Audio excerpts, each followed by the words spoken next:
This is the IFF TV podcast.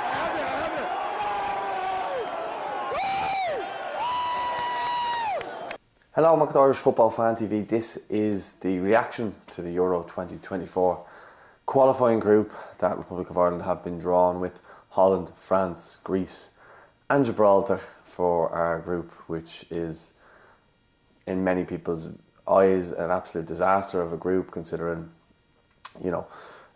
getting France as your second seed. I know Stephen Kenny's come out and said that it wasn't ideal to get that, but these are the cards we've been dealt, so we just have to deal with it.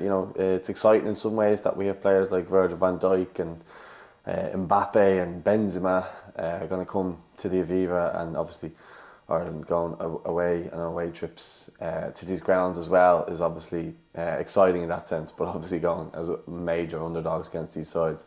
And then obviously we've got the games against Greece, which it looks like they'll be our kind of main threat to try and finish probably third at best in this group. And even at that though, it's like finishing third or fourth at the moment, it doesn't really matter in terms of a playoff spot, just down to the Nations League, because it depends on how many of the higher placed teams qualify automatically, and then that will determine whether or not we get a playoff in that sense. So not all hope is lost on that, but still it's tough to take that we've been drawn in such a hard group, but we knew this was going to be coming. The way kind of results have been going and rankings and stuff like that, it's inevitably going to be happening until we start winning games properly and more regularly. But look, in terms of what Stephen Kenny's done and bringing players in, I'm definitely happier with the way things are going now and the way that we're trying to play football and actually trying to put it up to teams. But ultimately now it's we need to start winning games, and we need to start actually, if we go up in games, we need to start closing games out. But obviously we'll be speaking more about that in depth. But overall, you're kind of looking at France and Holland. They're probably free hits, those games. We're going into it thinking like the best we can do is get a draw. But if we got a shock result there, it'll be fantastic in one of those games. Personally, I can't see us beating France. And some people will say Netherlands are probably better, but I just think France have just an abundance of quality.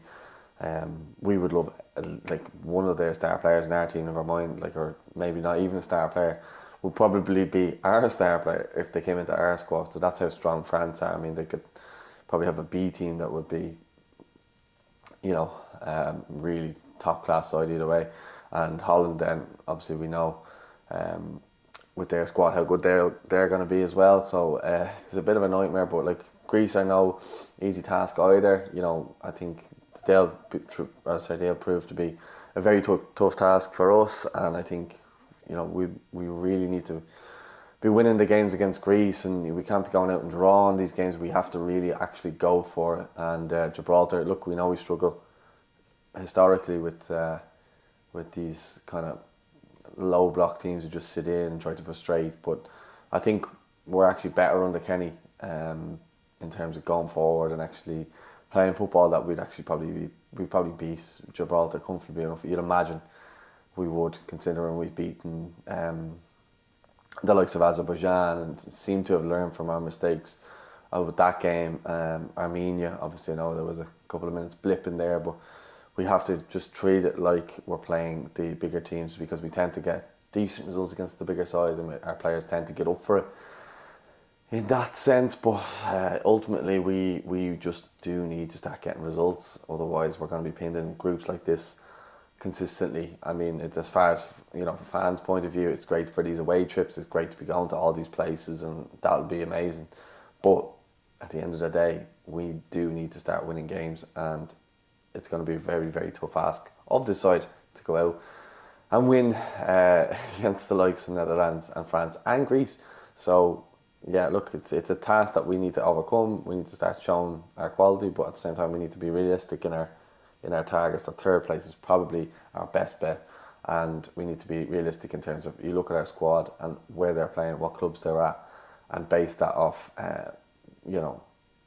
how well we're doing and gauge that. Because I think people sometimes can be a bit unrealistic in terms of where Ireland should be, considering the level of players that we have. Largely a championship squad, couple of Premier League players that aren't playing regularly at their clubs, and if they are, they're in and out at their clubs. They're not playing consistently and they're not performing like as one of their better players, like Matt Doherty, for example, Seamus Coleman. They're coming in and they're doing a job for their team, but they're not like standout players for their clubs. You know, Bazunu obviously doing well with Southampton and Nathan Collins at Wolves, but otherwise, you know, Shane Duffy's in and out the team, barely getting a look in lately. Yeah, so largely our squad is based off championship